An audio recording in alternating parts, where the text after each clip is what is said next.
Okay, I've got an update. I want to thank Military Summary Channel on YouTube. Go and check them out if you haven't seen them before. Now, he's released a video today which details a theory for what this whole unusual Azov release of prisoners from Turkey deal might all be about. So here we go. What could be a great piece of political chess here may have seen Turkish President Erdogan, Ukrainian President Zelenskyy, and Russian President Putin all winning from this deal. So what appears to have happened here, as I was mentioning in the earlier video, if you've seen the earlier one from today, that there is a Black Sea grain deal which has been in place since last year. And this deal was effectively structured, organised by the Turkish, and it would require the Russians to remove any blockades that they may have been imposing with their Black Sea fleet on 3 ports in Odessa. And this would allow Ukraine to continue to ship grain from Ukraine to Africa and other nations. The grain that's shipped out of Ukraine, about 40% of it, about 60% of it goes to African developing nations. The other 40% goes to more developed nations. Anyhow, for months now, Russia, Putin, Sergei Lavrov, the foreign minister, have been openly complaining that while they have been upholding their end of the bargain, that while they have been allowing grain shipments to proceed from the Odessa ports, they have been claiming that the Western nations have not been holding up their end of the bargain. So this deal was that Russia would let the Ukrainian grain out of the ports, wouldn't blockade the Ukrainian freighters in the Black Sea, and Russia would be able to continue to sell its grain and products to Africa and other nations. Now, if you believe what Sergei Lavrov and the Russian foreign ministry is saying, they're claiming that there have been roadblocks put in the way of the Russians being able to sell their grain. Things like insurance not being provided on Russian freighters. So they can't get insurance, which means they can't travel through areas like the Bosphorus, and they can't then dock in ports around where they would go to unload their grain. So effectively, the Russians have been stymied. This is what the Ministry of Foreign Affairs of Russia is claiming. Stymied from being able to sell their grain and other products overseas. So Putin is in a deal. They've signed on to the deal and they want out. And they've announced this, that they don't want to renew the deal. And that's just been announced sort of recently.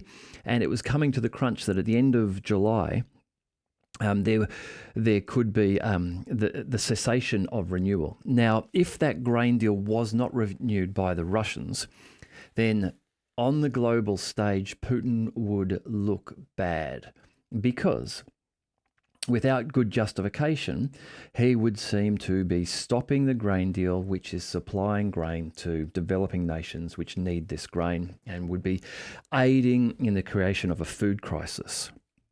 So obviously, Russia doesn't want to be tarred with that brush. They don't want to look bad on the global stage. So if they could find a way to be able to legally and legitimately break out of the deal, that would be beneficial to them. Now, President Erdogan of Turkey, while Turkey is a NATO member, so Ankara, capital of Turkey, and Turkey are NATO members, they have a very strong relationship with Russia. And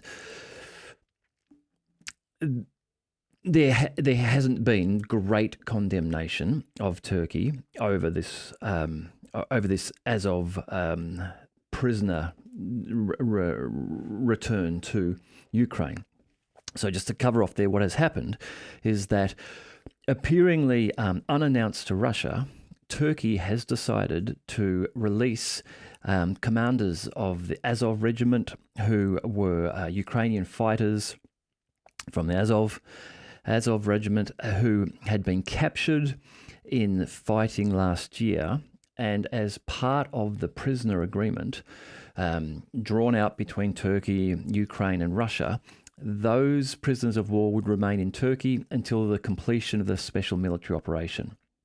Now, today, they have been released back to Ukraine. So, President Zelenskyy of Ukraine now looks like he has had a win. He now appears to be the great deal maker because he went and spoke to Erdogan, and the outcome of their meeting appears to be not only the supply from Turkey to Ukraine of 155mm howitzers, but also this return of Azov commanders. So Zelenskyy looks good here. He really looks as though he's been politically sharp, and he's managed to convince Turkey to provide the prisoners and additional material for the conflict. Now, President Erdogan of Turkey looks good here because while he is a NATO state, he has very strong ties with Russia, is very friendly with Russia, yet here he seems to have provided weapons, which he has, but also to have returned these Azov commanders back to Ukraine. So right now in Western eyes, he looks great, and Western media is talking this up as being a great split between himself and Putin. Now, Putin at this stage looks, as though he's been swindled. He's had the wool pulled over his eyes. He wasn't aware of what was going to happen, and he'd be very angry at Erdogan.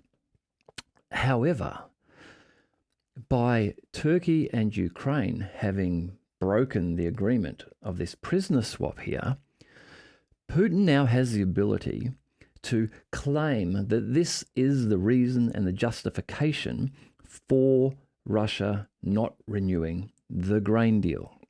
So Putin, while looking to have been perhaps swindled a little here, in effect now has a trump card that he can play when they do announce finally and certainly that the grain deal will not be renewed and stopping on this date. They can now claim that it is being done because Ukraine and Turkey have reneged on a deal, can't be trusted, and this is the reason that the grain deal is going to stop. Now, that, I think, is quite possibly, there is some truth in that. I think that could be what has happened. I think the Military Summary Channel has done some good analysis on what has happened there for a number of reasons. One, it would seem unusual for Erdogan to do something problematic to Putin, given the strength of their relationship, and given the relationship between Turkey and Russia in general. They're very close together geographically. They depend on one another for a lot of trade. So I think he might be on the money here. What he goes on to say is also very interesting. Now, the grain deal, it all centers around the Black Sea, the Russian Black Fleet, access to the Bosphorus, to Turkish straits, access to Odessa ports. It's all centered around the Black Sea. Now, today, just after this Azov deal has happened, Zelenskyy has turned up in a speedboat. So President Zelenskyy of Ukraine on a speedboat going to visit Snake Island and claiming that whoever controls Snake Island controls the war, controls the battle, and controls the Black Sea. So are we getting some telegraphing from Zelenskyy here now that the battle may be moving to the sea? Now, the Ukrainians we know they have drone capabilities in amphibious and watercraft boats, drone boats.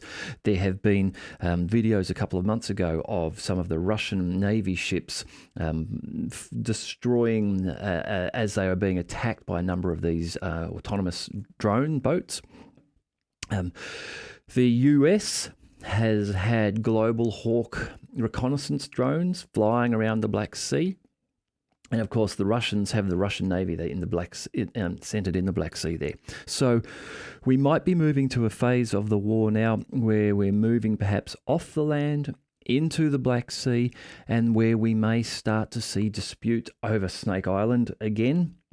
But perhaps an escalation here where Russian naval forces will now come under attack from Ukrainian drones. There may be a deeper involvement of Western and American reconnaissance drones in the areas, and that we may see the Black Fleet become active in this area. Certainly, if the grain deal stops, in terms of blockading any further transfer out of those Ukrainian ports. There have also been allegations, which I can't corroborate, but allegations that the ports were being used by Ukrainians not only for transfer of grain, but also possibly for transfer of other material, possibly weapons on freighters returning. Again, I've seen allegations of this. I can't prove this one way or another, so take this with the amount of skepticism that you think is appropriate. But there has been talk of that, and again, part of the reason that Russia wishes to cease the deal is because they're not able to police that and stop that point of entry to Ukraine of material and some level of weapons. Anyhow, that I think might be what's just happened today with Turkey. This will be an evolving story over the next couple of weeks. We'll certainly see if this is justified, if things start to escalate in the Black Sea. Okay, if you've liked this, please subscribe, put a like on here, share with your friends if you think they'd be interested. I will talk to you soon.